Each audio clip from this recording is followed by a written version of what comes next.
วันที่31 มีนาคม2566กองบัญชาการป้องกันศูนย์กลางกระทรวงป้องกันความสงบได้จัดพิธีปาฐกถาวันสร้างตั้งกำลังป้องกันความสงบครบรอบ65 ปี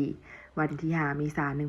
1961 5 เมษายน 2026และมอบใบยั่งยืนหน่วยพักปลดไซเข้มแข็งหนักแน่นประจำปี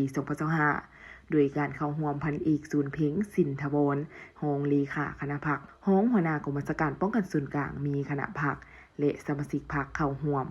พันเอกสุริเดช โกงทวีไซคณะพรรครองหัวหน้ากองบัญชาการป้องกันศูนย์กลางได้ปาฐกถามูลเสื้อการกำเนิดและเติบใหญ่ขยายตัวของกำลังป้องกันความสงบเนื่องในโอกาสเฉลิมฉลองวันสร้างตั้งป้องกันความสงบครบรอบ65 ปีคือวันที่5 เมษายน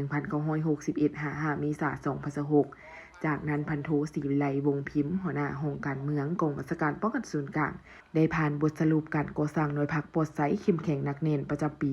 2025และทิศทางแผนการปี 2026ว่ากองบัญชาการป้องกันศูนย์กลางมีสมาชิกพรรคเข้าร่วมบัดดำเนินชีวิตการเมืองทั้งหมด511สหายหญิง95สหายผ่านการตีราคาจัดแบ่งประเภทสมาชิกพรรคประเภทแข็งมี